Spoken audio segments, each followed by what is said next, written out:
para iniciar. En el nombre del Padre, del Hijo, del Espíritu Santo. Amén. Señor, estamos aquí para poder conocerte mejor y para entender cuál es tu designio sobre el hombre que has creado a tu imagen y semejanza. Te suplicamos que envíes tu Espíritu Santo sobre cada uno de nosotros para poder amar tu plan, para poder obedecerte, para poder imitarte mejor y para que todos los aquí presentes, hombres y mujeres, se nos llene el corazón de ese Espíritu Santo y de ese anhelo de santidad, a esa santidad a la que tú nos llamas. Vamos a ponernos en las manos de la Virgen María, diciendo: Dios te salve María, llena eres de gracia, el Señor es contigo, bendita eres entre todas las mujeres y bendito el fruto de tu vientre, Jesús. Santa María, Madre de Dios, ruega por nosotros pecadores, ahora y en la hora de nuestra muerte. Amén. María, Reina de los Apóstoles, ruega por nosotros. En nombre del Padre, del Hijo y del Espíritu Santo. Amén. Pues mucho gusto todos, gracias Padre John por la presentación. Me da mucho gusto saludarles y que estén por aquí todos. Los que puedan, enciendan su cámara y así nos vamos viendo para ver el feedback de todos ustedes. Y los que no, pues yo ahí confío que no van a estar, que no se durmieron. Mira Pablo Suárez ahí, qué buena noticia que esté ahí. Rocío Hernández, mucha gente conocida y muchos amigos por conocer. Muy bien, entonces vamos hoy a tocar un tema muy bonito. Es un tema polémico, ¿verdad? Sobre todo ahora en marzo, que ha habido tantas manifestaciones de feministas contra la masculinidad tóxica y todo eso. Pues creo que es un muy buen momento para reflexionar como católicos un poquito más sobre esta realidad que es la espiritualidad masculina, Heroic Men. Comento para todos los que no saben, lo estamos haciendo juntos, Forma Apóstoles, con el Club Taurus, del cual el Padre John es el director. Es un club de adolescentes que él los forma como auténticos líderes cristianos para influir en sus ambientes y para crecer humanamente, espiritualmente e intelectualmente y a nivel apostólico también. Entonces, pues les agradezco mucho esta invitación porque estamos en lo mismo. Ellos son expertos, el Club Taurus del ESID, son expertos formadores de adolescentes y tenemos que aprender mucho de ellos. Bien, pues vamos a ver, vamos a estar un rato aquí platicando sobre esto de la espiritualidad masculina y váyanme poniendo ahí en el chat sus preguntas, dudas, comenten. Me dice familia Casas Hernández que se escucha muy mal. ¿Todos me escuchan mal? ¿O no? ¿Me escuchan bien? Hágame así si me escuchan bien y así si me escuchan mal. Se escucha bien, padre, se escucha bien. Ok, pues alguien que invite a la familia Casas Hernández a su casa y les da de cenar y les comparte el Zoom para que escuchen bien. Entonces, o les manda unos Uber Eats. Bueno, vamos a ver este tema de la espiritualidad masculina. Exacto, y pónganme ahí en el chat, me ponen ahí sus preguntas, dudas, comentarios. Ustedes van comentando ahí, otros les responden y así vamos haciendo esto más ameno. Vamos a hablar de espiritualidad masculina. Primero, vamos a definir qué es este punto de la espiritualidad. ¿Qué es la espiritualidad? Háganme así si están viendo bien la pantalla. Si la están viendo bien, perfecto. Tom, Rocío, Tomás Useche, saludos. Bueno, vamos a ver entonces esto de la espiritualidad. La espiritualidad es la manera propia y repetible de relacionarse con Dios de cada ser humano. Cada ser humano tiene una espiritualidad muy propia porque somos únicos e irrepetibles. Y es una manera propia y repetible de relacionarse como resultado de todas sus condiciones de vida. Entonces, según tu personalidad, te vas a relacionar con Dios. Si eres más extrovertido, introvertido, si eres más secundario, si eres más primario, si eres más tímido, todo eso te va a ir configurando tu manera de relacionarte con Dios. También tus experiencias religiosas personales. Si tú tienes tuviste una gran formación religiosa, te vas a relacionar distinto con Dios que si eres un apenas convertido, si en tu casa eran muy devotos a la Virgen María. La formación recibida, que ya lo comentamos. Si eres casado, te vas a relacionar con Dios de una manera distinta a si eres soltero. También si eres sacerdote, tienes una manera, una espiritualidad propia. Si eres laico, tienes otra espiritualidad propia. Si eres miembro de un movimiento, los miembros de renovación carismática se relacionan distinto con Dios que los miembros del Opus Dei, del Reino Christi. Si eres de una congregación, si eres jesuita, si eres legionario, si eres marista. Si eres hombre o mujer, te relacionas distinto con Dios. Aquí, ven, ya vamos llegando a lo nuestro.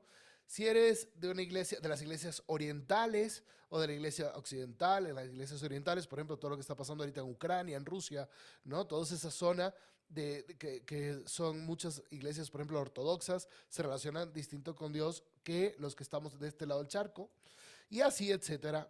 Entonces vamos a hablar de esa manera propia y repetible de relacionarse con Dios, y específicamente vamos a ver algunos rasgos de los hombres.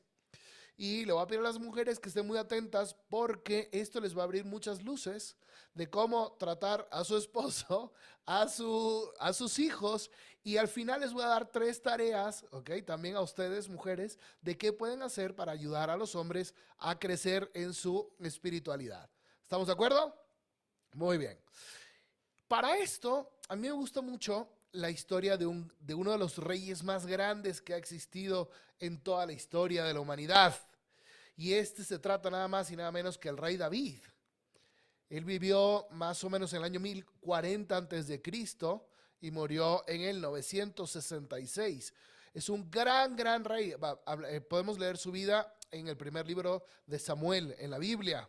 Por ahí había alguien que me estaba preguntando ahorita cómo usar la Biblia. Bueno, váyanse a leer la historia de los reyes en Samuel. Él era un gran gobernante y fue un gran guerrero. Nada más que él nació siendo el menor de 8 hermanos. Y él era muy débil, era un pastorcito. De hecho, cuando sus hermanos fueron a la guerra contra los grandes enemigos de los israelitas, que eran los filisteos, él se quedó en la casa y el papá lo mandaba a llevar leche o queso a sus hermanos que estaban en la batalla y se regresaba.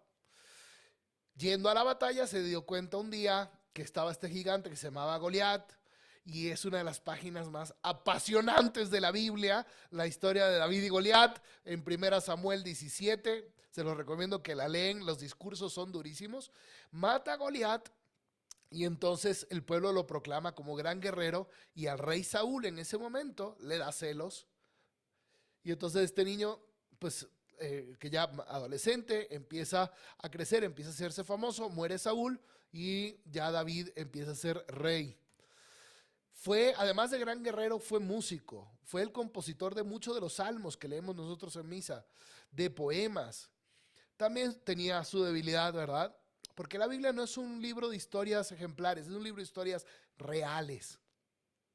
Y él tuvo ese pecado con esta mujer, Betsabé, con quien cometió adulterio y mandó luego asesinar a su esposo. Se arrepintió, compuso el Salmo 51, el Miserere, y se reconcilió con Dios. Vivió a partir de ese momento una vida de entrega, y pues él fue el que conquistó Jerusalén y pudo introducir el arca de la alianza a esta ciudad. La historia de David es fascinante. Yo les recomiendo que se la lean y que la comenten ahí en casa porque es muy bonita. Cuando ya estaba anciano y estaba por morir, él llama a su hijo, al rey Salomón. Y esto lo leemos en Primera de Reyes, capítulo 2, versículo 2, sus últimas palabras.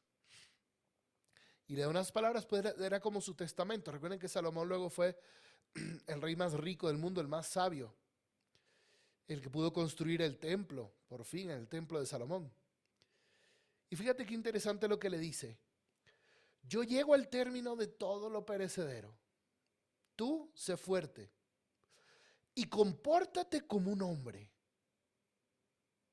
Tú sé fuerte y compórtate como un hombre, Salomón.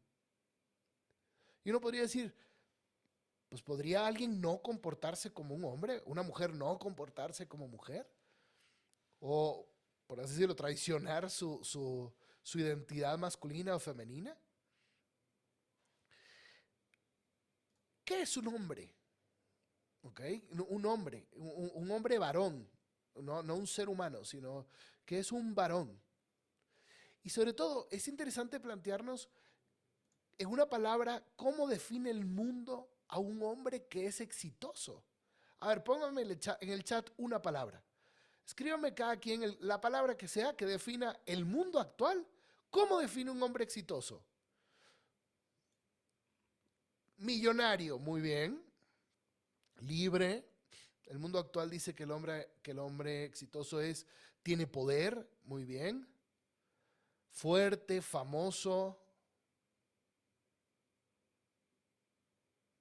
Muy bien, campeón, el éxito en los negocios, alguien que es feliz, alguien que es capaz, resiliente, inteligente. Muy bien, feliz, dice Tomás, al menos aparentemente, influyente. El mundo tiene algo que decir sobre lo que es un hombre y lo que es un hombre famoso. Ahora, ustedes que están aquí, que están participando en este webinar, póngame ahora cómo defines tú en una palabra al hombre exitoso. ¿Qué palabra escogerías? Está más difícil, ¿verdad? Amado, el que es feliz, generoso.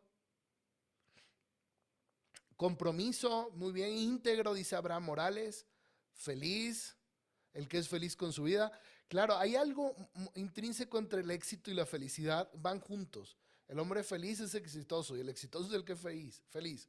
Íntegro, completo, pacífico. Fíjense qué contradicciones hay, ¿no? Porque tú, según esa mentalidad que tengas de lo que debe ser una mujer, de lo que sea un hombre, vas a formar a tus hijos. Y en el mundo hay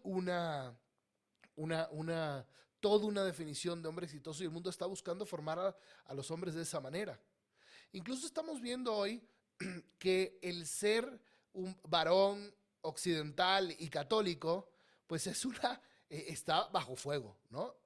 Estamos viendo cómo se tilda al hombre en general como alguien que tiene un machismo heteropatriarcal tremendo y hay que trabajarlo y hay que combatirlo. Y la masculinidad tradicional está bajo fuego. En el 2019, la APA, la Asociación de Psicólogos Americanos, sacó los Guidelines for Practice with Men and Boys.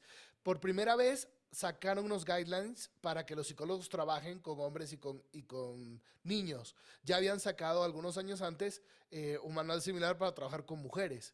Y es interesante porque todo lo van centrando como si la masculinidad, por esencia, fuera algo tóxico, algo dañino.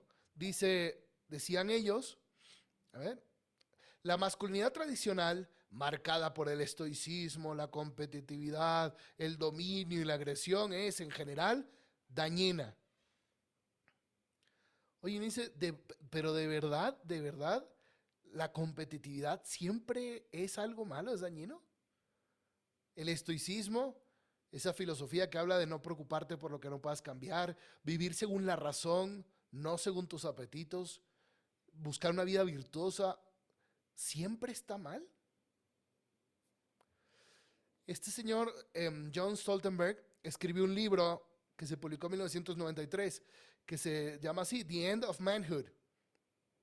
Y él decía, no existe un tipo de masculinidad tóxica, más bien, toda masculinidad es tóxica. Claro, un hombre o un niño que se está formando y entonces se le dice que lo que es él y sus deseos más intrínsecos, lo que su naturaleza le está gritando, es tóxico en sí, pues obviamente que va a crecer con muchas carencias. Y dice, hablar de una masculinidad saludable es como hablar de un cáncer saludable. O sea, ya el término masculinidad es algo enfermo, de lo cual nos deberíamos de liberar, ¿verdad? Entonces se empieza a dar en nuestro mundo pues toda una situación que, atención, también hacia la mujer, podríamos hablar también todas las críticas o los ataques a la verdadera feminidad, pero entonces lo que estamos viendo es todo un movimiento de gender fluid, ¿ok? Que entonces vemos, por ejemplo, en los modelos, vemos que en los modelos o en las modelos, como que esta tendencia, Porque te están haciendo leyenda. Eso. Vemos esta tendencia de presentarte y que no se sepa si eres hombre o mujer, porque ya esas diferencias son en sí enfermas, son tóxicas. Esta es una modelo mexicana, andrógina, ¿no? Por ejemplo, si les pongo estos dos, no sabes quién es hombre y quién es mujer. En realidad el de la izquierda es hombre, el de la derecha es mujer. Ya esto era una tendencia ya desde los 80s, ¿no? Con Boy George y Prince, algunos de ustedes por aquí, que les veo sus canas, pues se acordarán de estas personas, ¿verdad? Y no significa necesariamente que tú tengas una atracción sexual distinta, sino que simplemente consideras que no solo el estereotipo, sino los roles sexuales son una construcción social y que no existe nada en tu naturaleza que te lleve a actuar de una manera. Todo es construcción social. Entonces eso, el gender fluid, el gender fluid es ya cuando afecta a la sexualidad. Entonces una persona dice, bueno, yo transiciono entre dos o más géneros, de manera esporádica, puedo ser a veces bigénero, trigénero, pangénero, pero no quiero estar encasillado. Lo importante es que el mundo ya no es binario. Todas estas tendencias están afectando muy fuerte. La empresa Gallup de encuestas acaba de sacar el 17 de febrero, ni siquiera un mes lleva esta encuesta. Sacó este estudio de las tendencias de las personas, cómo se consideran a sí mismos en Estados Unidos. Y ven que esta tendencia de personas LGBT ha crecido en los últimos años un montón. Desde el 2012, que era el 3.5 de la población, sube a un 5.6 en el 2020 y a un 7.1 en el 2021. Personas que entonces se consideran de que no tienen una sexualidad definida, ¿no? Lo interesante es que, y aquí vamos a estar hablando también de sus hijos, lo que se descubre que está interesante es que, claro, 7% es de la población en general, pero si los desglosas, la generación Z, el 20% se considera perteneciente a LGBT, el 20% de la generación Z, el 10% de los millennials y ya luego las otras generaciones un poco menos, ¿verdad? Ok, estamos viendo que entonces esto es una tendencia presente y que no solamente afecta a la sexualidad, sino afecta nuestra manera de presentarnos ante el mundo y de constituir una familia, el trabajo, y afecta también el papel de la iglesia. Y quiero hablar de la iglesia porque vamos a hablar de espiritualidad masculina, ¿cierto? Hay un estudio muy interesante también de este señor David Morrow, que es Why Men Hate Going to Church. Este es un libro que sí he leído, porque luego me toman el pelo de que yo recomiendo libros muy buenos que no leo. No, este sí lo leí.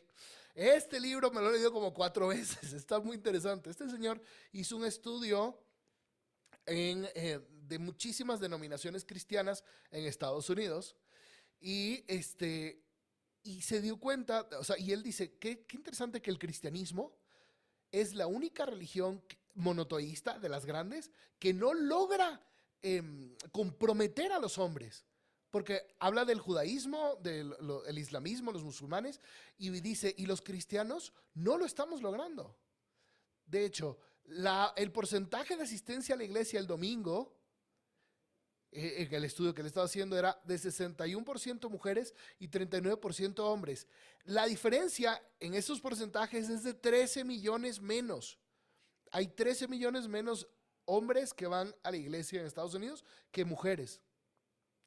De todos los varones cristianos, solo 1 de cada 6 va a misa el domingo. ¿Qué pasa con los otros 5? Y el porcentaje de abandono de los hombres de la iglesia, el 70% es antes de los 20 años. Por eso qué bueno lo que está haciendo el Padre John y el Club Taurus.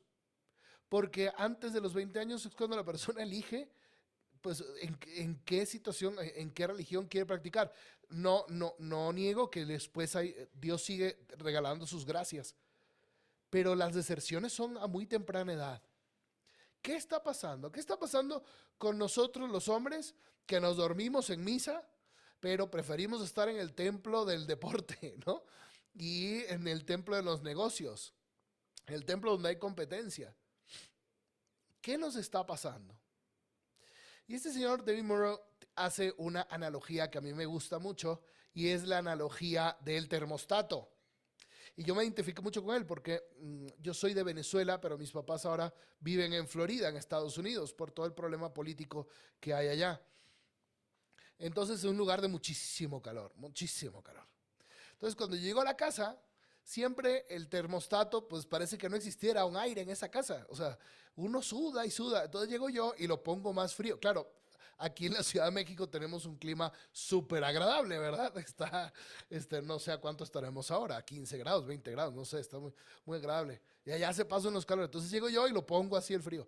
Pero cuando salgo de mi casa, mi mamá lo cambia otra vez y cuando llego otra vez hace calor. Y andamos en la guerra del termostato, ¿no? Yo pongo frío y ella pone calor. Y así andamos todo el santo día, ¿no? Y me dice, cuando te vayas vas a ver la cuenta de la luz.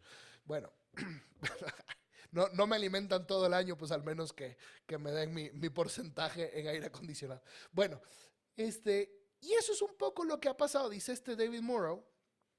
Eso es un poco lo que ha pasado en la iglesia. En la iglesia en los últimos años, también debido a que el hombre se ha ido yendo de la iglesia, el ambiente, los ritos, las canciones, las ceremonias, el lenguaje en la iglesia católica ha sido predominantemente femenino. Y entonces muchos hombres que llegan a la iglesia no encuentran un ambiente propio para ellos. Y entonces, ¿qué es lo que pasa? Nos pasa lo mismo que cuando ustedes, queridos esposos, van a decidir ver una película.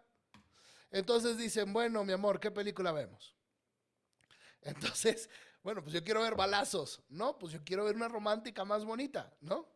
Entonces, al fin y al cabo, digo, sí se comparten y tal, pero como que uno naturalmente quisiera ver un tipo de película porque descansa más y el otro tipo de película. Bueno, lo que está sucediendo es que la experiencia religiosa que está ofreciendo la iglesia no es atractiva para muchos hombres.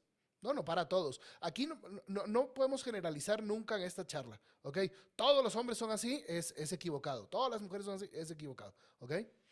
Pero vamos a hablar de porcentajes, de mayorías. Hay muchos hombres que no les gustan ir a la iglesia, agarrarse de manos y cantar, sentarse y escuchar todo el rato. Si a los hombres les cuesta eso desde que son chicos en el colegio, que los estén dando y sermoneando ahí, y esa es tu experiencia de iglesia, entonces probablemente no hemos logrado hacer una experiencia atractiva que pueda acercar sobre todo a los alejados. Miren, yo estaba, hace poco también, el mes pasado, hubo una muy buena estadística que nos recordó The Wall Street Journal, una estadística que ya tiene algunos años. La Iglesia Católica en América Latina ha ido perdiendo en los últimos 20 años el 1% anual. Es decir, hace 20 años éramos el 80% de la población de América Latina, ahora somos el 59%. Si seguimos en ese ritmo, en 50 años se nos acaba la Iglesia Católica en América Latina. Entonces, sí tendríamos que estar muy preocupados por cómo atraer a los hombres y a las mujeres. Entonces, viendo que el hombre es el porcentaje que viene incluso menos, ¿okay? Esta charla espero que dé algunas ideas y ustedes también vayan poniéndome ahí en el chat ideas, lo que les va resonando, porque a lo mejor podemos sacar unas buenas conclusiones. Entonces lo que pasa es que muchos hombres pues dicen, bueno, le dicen a su esposa, a su mamá, yo te acompaño, pero pues realmente no es algo que me esté llenando, ¿no? No estoy encontrando alimento aquí. Y pues como estos señores aquí, pues acompañan con mucha virtud a su esposa mientras están comprando, pero pues ellos quedan al final diciendo, yo aquí no vuelvo, ¿no? Pobres señores, miren la cara de estos señores. Yo aquí no vuelvo ni de chiste. Eso es lo que puede estar pasando. Porque estamos presentando también un cristianismo que incluso muchas veces no refleja la realidad. Si yo les pregunto a ustedes, ¿cuál de estas dos imágenes se parece más a Cristo en su vida terrena? De estas dos imágenes, ¿cuál representa mejor lo que hacía Cristo en su vida terrena? Bueno, pues sin duda el de la izquierda, él era carpintero, por el amor de Dios. Hasta los 30 años estuvo siendo carpintero, ¿no? Y era un hombre rudo, ahí con todos sus instrumentos. Pero nunca lo vemos así, vemos más bien al otro hombre a la derecha, con la ovejita y tal, con los ojitos dormilones. Y hay muchos hombres que si ya decir, y a mí me pasaba eso cuando entré al seminario, que hay que amar a Jesús, y yo me acordaba de un amigo mío que se llama Jesús, y yo ni de chiste voy a amar a ese pelado, ¿no? Si ya nos va costando eso, pues que nos digan que tiene que ser esto así, pues entonces naturalmente puede producir en algunos hombres como que un rechazo, ¿verdad? Entonces, si si la iglesia no le está enseñando a ser al hombre hombre, ¿quién le enseña al hombre a ser hombre? ¿Quién le enseña al hombre a ser hombre? Y hay un hecho histórico que tenemos que reconocer. Siempre han existido ritos de iniciación en todas las culturas, ¿no? El padre John tiene un libro muy bueno que habla sobre eso, de cómo formar a los hijos a través de una masculinidad sana, una masculinidad bella, cristiana, y cómo tener momentos de cambios de etapa, ¿no? Por ejemplo, aquí hay tribus en las que los mayores iban iniciando a los pequeños en en toda una realidad de vida, en la cacería, en cómo se gestiona la aldea. ¿Por qué? Porque el hombre es mucho menos intuitivo que la mujer. El hombre necesita un mentor que le explique cómo ser. De hecho, hay un buen proverbio etíope que dice: si los jóvenes no son iniciados en la tribu, incendiarán la aldea solo para sentir su calor. Porque es un juego. Y podría ser que estamos teniendo generaciones que están incendiando la sociedad, ¿verdad? Pero esto también pasa, por ejemplo, con los samuráis. En antaño sucedía con la Academia de Platón, y él tenía sus 4 o 5 discípulos que él iba atendiendo, que iba introduciendo. Igual Aristóteles en el Liceo. De hecho, Aristóteles fue el mentor de Alejandro Magno. Esta era la manera como se iban educando a las personas, el uno a uno, con mentores que te iban llevando. Los judíos lo siguen teniendo mucho también. Lo siguen teniendo mucho ese rabino que escoge al talmid. Talmid significa discípulo, y le va enseñando, lo va introduciendo a la Sagrada Escritura. De hecho, esta realidad es interesantísima porque Jesucristo lo dice en un momento en un momento del Evangelio de San Juan, y dice: en verdad les digo que el Hijo no puede hacer nada por sí mismo, sino lo que ve hacer al Padre. El Hijo no puede hacer nada por sí mismo, sino lo que ve hacer al Padre. Y dices: ¿cómo? Pero Cristo era Dios. Él tiene una relación con su papá tan estrecha como mentor. Dice: no hace nada por sí mismo, sino lo que ve hacer al Padre. Pues lo que Él hace, eso lo hace del mismo modo el Hijo. Porque el Padre ama tanto al Hijo y le muestra todo lo que Él hace. Relación padre-hijo, una relación de mentoría. Ahora, ¿qué está pasando actualmente? Desde la invención de los salones de clases, en la revolución industrial, pues todos ahí puestos en serie, el hombre pierde la figura del mentor, del preceptor, pero sigue necesitando mentores. El hombre sigue necesitando mentores, y si no lo encuentra en alguien que de verdad lo vaya a ayudar, lo encuentran a lo mejor un adolescente más grande, que probablemente puede estar en mal estado porque tampoco tuvo un mentor, y entonces es toda la situación de las pandillas.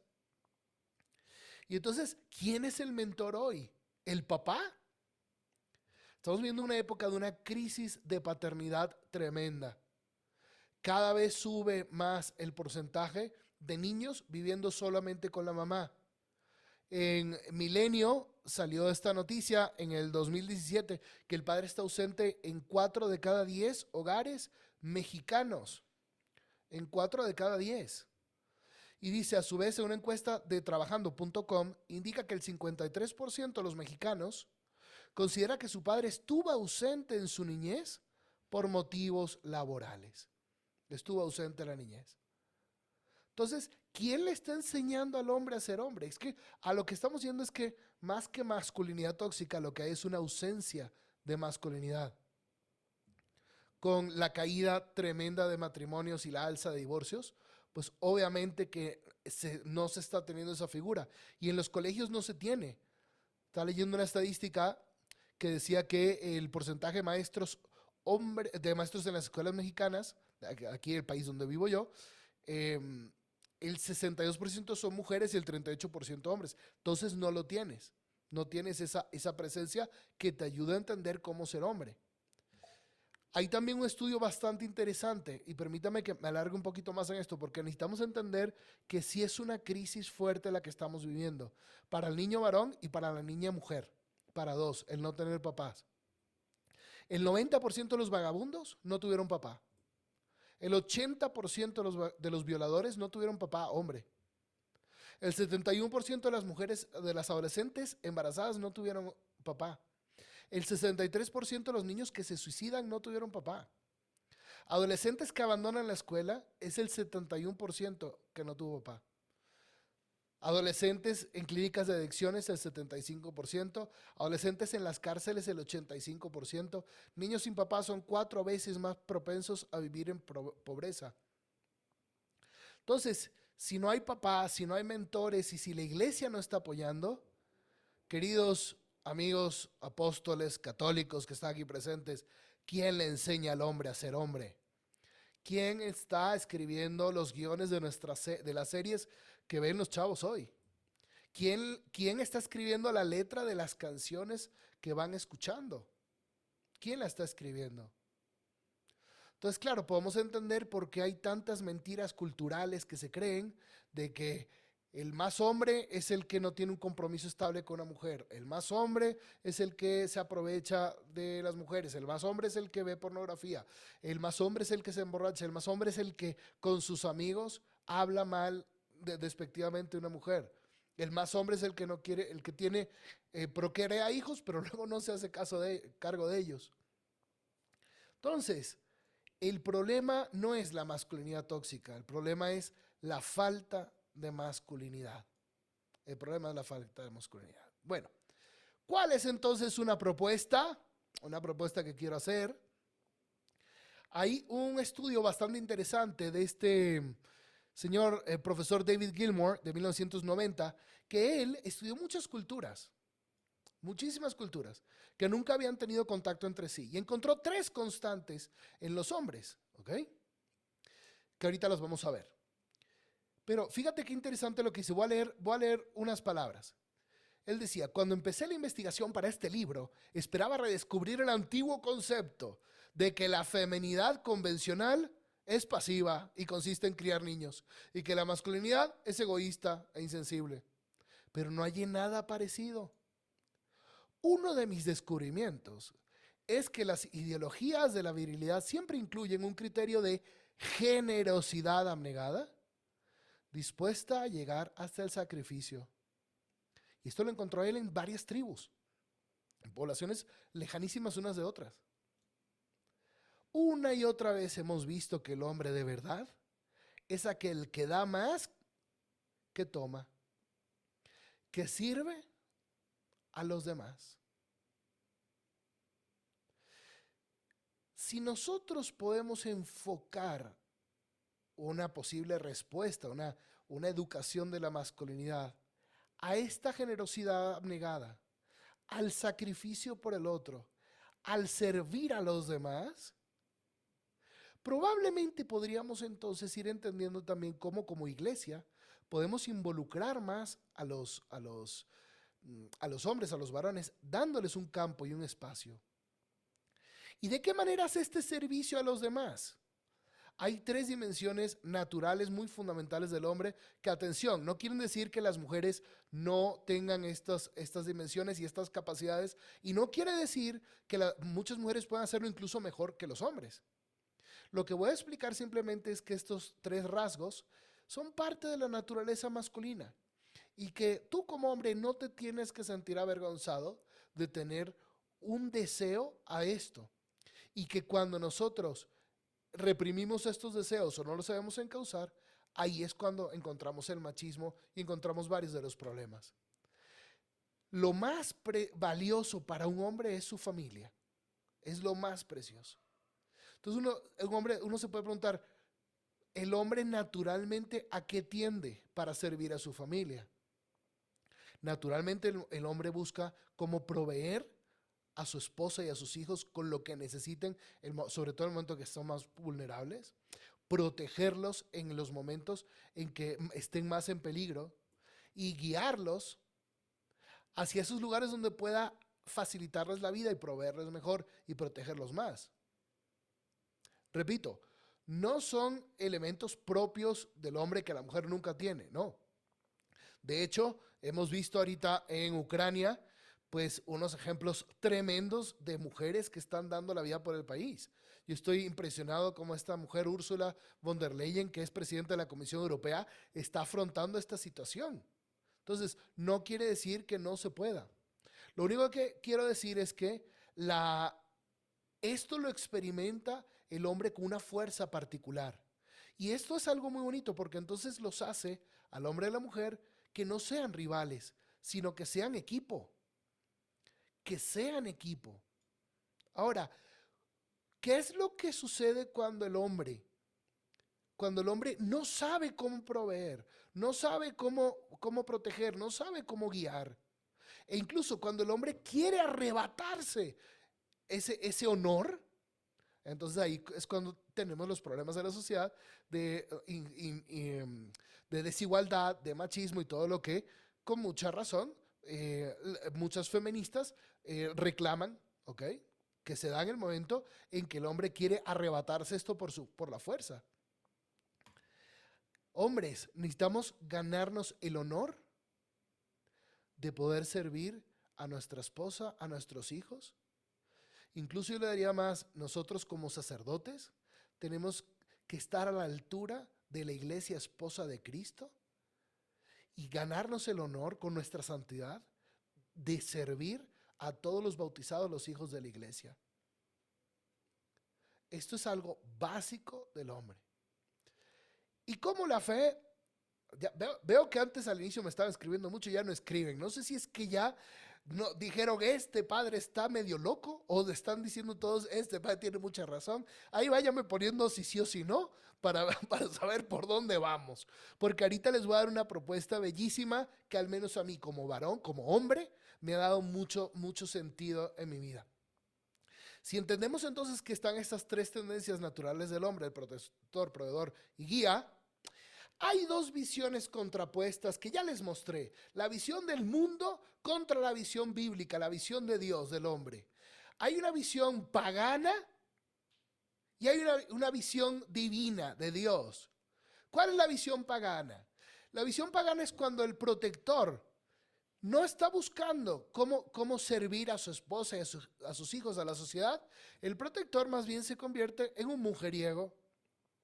Cuando el proveedor va buscando solo su bien personal y no el bien de los demás, se convierte en un avaro. Y cuando el guía no está buscando el servicio, sino su estatus, su puesto, el hombre se convierte en un tirano. ¿Y por qué la llamo la hombría pagana? Porque esto era lo característico de los reyes griegos, de los faraones egipcios, de los emperadores romanos.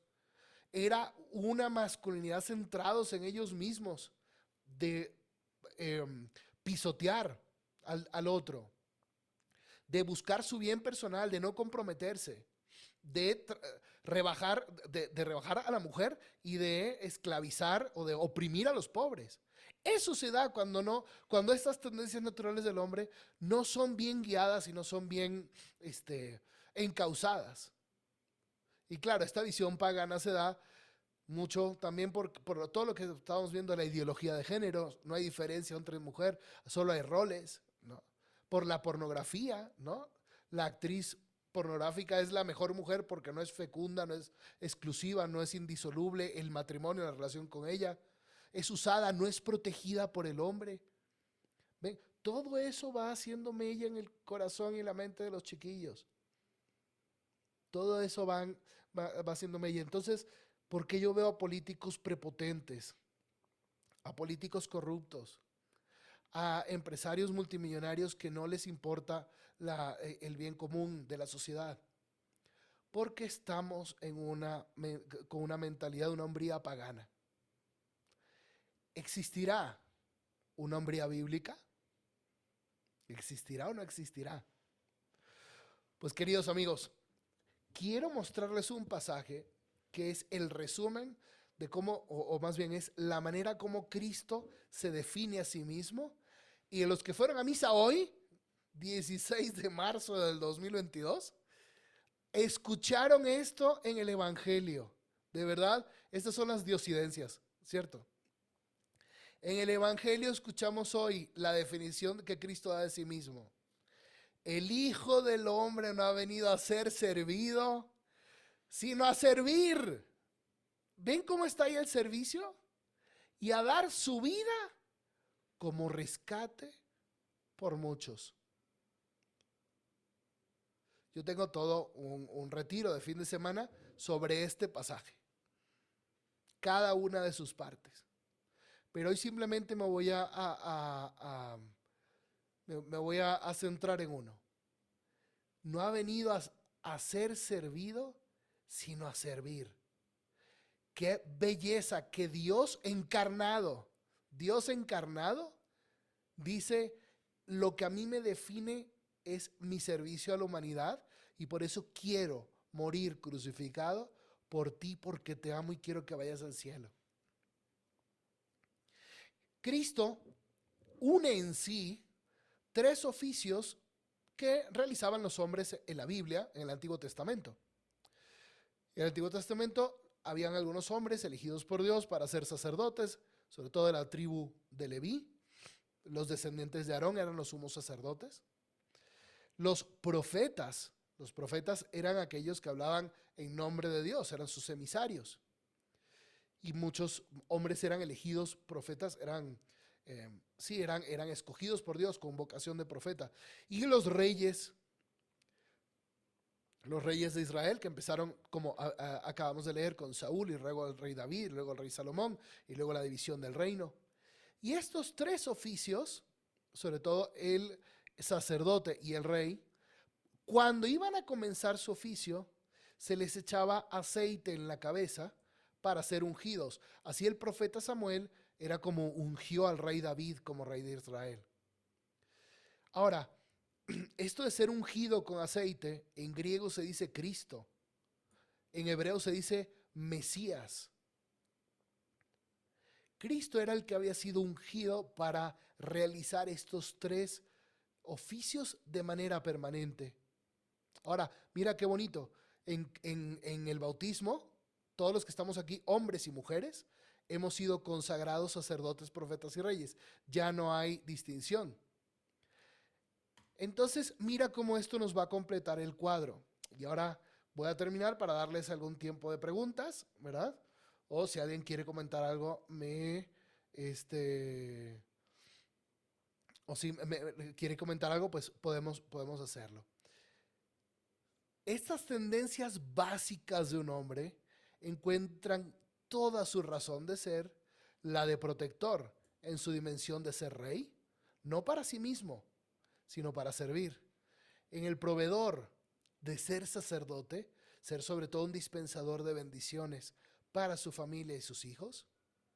Y el de guía encuentra toda su razón de ser profeta, hablar las palabras de Dios para que Dios sea el único rey de nuestro pueblo, de nuestra casa, de nuestro hogar, de nuestra empresa. ¿No se les hace a ustedes que esto es verdaderamente bello? Cristo, que es el verdadero hombre, nos revela a los hombres cómo ser y cómo entender nuestra vida desde el servicio, como Él definió la suya en el versículo que leímos de Mateo 20:28. No he venido a ser servido, sino a servir, a dar su vida en rescate por muchos. 2 visiones contrapuestas, la hombría bíblica y la hombría pagana. ¿Cuáles son las que el mundo nos quiere meter por todas partes, en redes sociales, por todos los medios?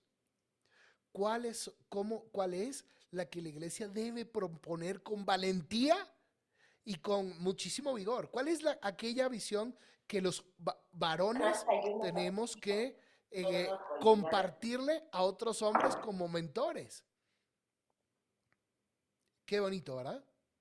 Qué bonito. Por lo tanto, necesitamos rescatar la espiritualidad masculina. Esa espiritualidad que se ve reflejada en Cristo y se entiende desde Él.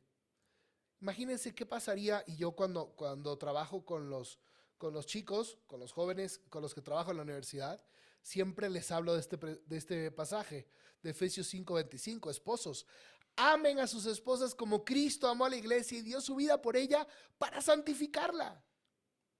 Qué bello. Y también que la mujer tenga el anhelo de amar a su esposo como Cristo amó a la iglesia y dio su vida por ella para santificarla. O sea, esto es igual para todos. Pero cuando el hombre, con los hombres que yo trabajo, les digo, oye, hoy tú que estás soltero, estás trabajando, estás amando a tu futura esposa, dando hoy tu vida por ella, a tu esposa que probablemente no conoces, para santificarla. Imagínate esto cómo se puede aplicar en un curso prematrimonial, o esto cómo se puede aplicar también a una renovación matrimonial. Es que esto tiene un fondo enorme. Amen a sus esposas como Cristo amó a la iglesia. Para nosotros sacerdotes esto tiene un significado infinito. La iglesia, esposa de Cristo, yo también estoy casado con ella y debo dar mi vida para santificar, para que sea santa. Esposos que están aquí presentes, hoy cuando te vayas a acostar en la noche, cierra los ojos y pregúntate, mi anhelo es que mi esposa sea santa, cada día más. ¿Estoy yo ayudándola a que sea santa?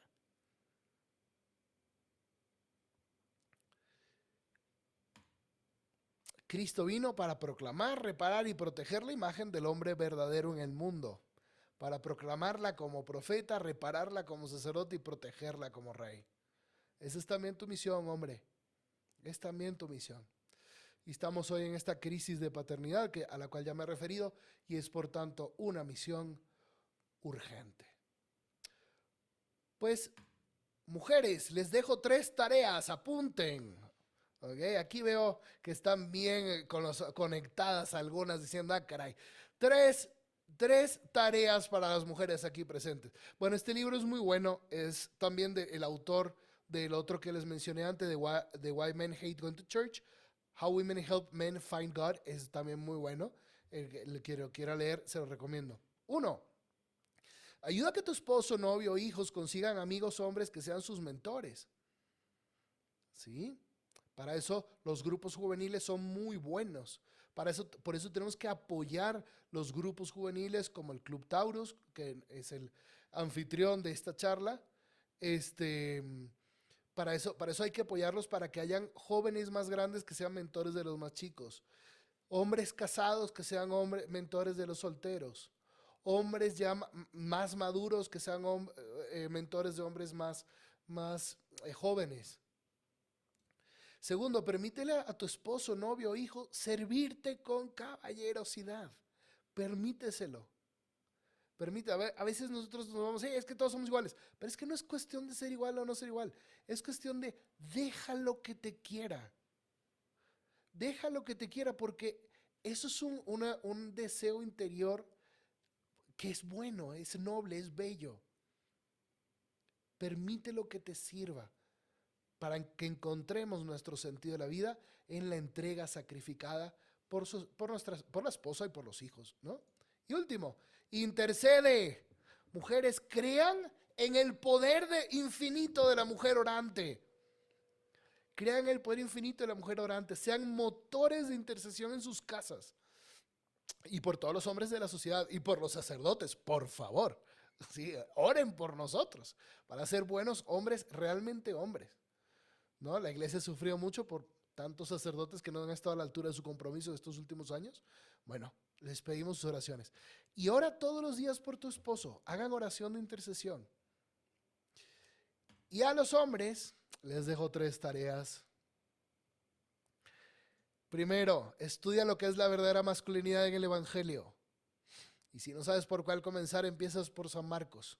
Son 16 capítulos, un capítulo al día. Cuando la acabes, empiezas por Lucas, son 24 capítulos, uno por día. Ya llevarás 40 días de masculinidad verdadera, masculinidad radical, de la buena. Y desintoxícate de todas esas ideas que nos han entrado y que no son las ideas de la hombría bíblica. Necesitamos desintoxicarnos. Segundo, analiza si te has ganado el honor de servir a tu esposa, novio, a tus hijos, a tu futura esposa, a tus amigas. Analiza si te has ganado su corazón para que puedan confiar en ti. No se puede exigir el que una persona te entregue su confianza para tú servirla como protector, proveedor y guía. No la puedes arrebatar. ¿En qué te has equivocado? Pide perdón y empieza otra vez. Empieza otra vez. Con la gracia de Dios y del Espíritu Santo. Y por último, encuentra un buen mentor. Dirección espiritual. Acércate a un grupo de hombres. Busca un mentor que te ayude. Alguien con que puedas tener una accountability tremenda y le cuentes cómo lo estás haciendo de mal en tu vida. Y también lo que estás haciendo de bien, ¿no? Y que es un mentor que te celebre, que te festeje, que te reconozca lo bueno, pero que sea tan buen amigo tuyo que te pueda decir lo malo que estás haciendo. Y luego tú sirve a otro hombre como mentor.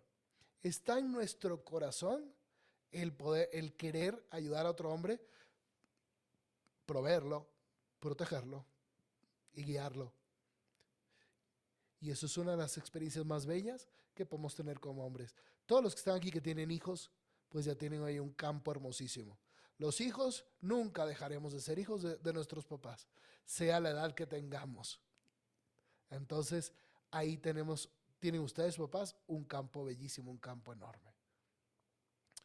Pues bien, esta fue mi tarea, la tarea que me dejó Moni y Thomas, ¿verdad? Aquí también unos papás, miren qué bonito, es un matrimonio que está trabajando, que está ahí apoyando en el Club Taurus al padre John. Necesitamos eso, la unión, mucha unión entre sacerdotes y esposos, porque juntos tenemos la misión de transformar el mundo, de ganar almas para el cielo. Tenemos la misma misión, son 2 sacramentos que están dirigidos al servicio.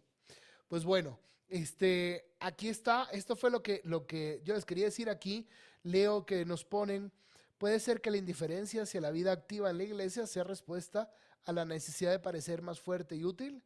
La finalidad de la vida espiritual no parece ser útil en términos masculinos, correcto. Otras veces parece un rechazo a que otros hombres sean quienes den los consejos, los sermones. Efectivamente, Tomás, la vida espiritual no es útil, pero no es útil con los criterios de utilidad del mundo actual. Pero la vida espiritual es necesaria. Necesaria para muchas cosas, pero voy a decir solamente una razón. La vida espiritual es necesaria porque yo necesito conectarme con mi papá, que está en el cielo.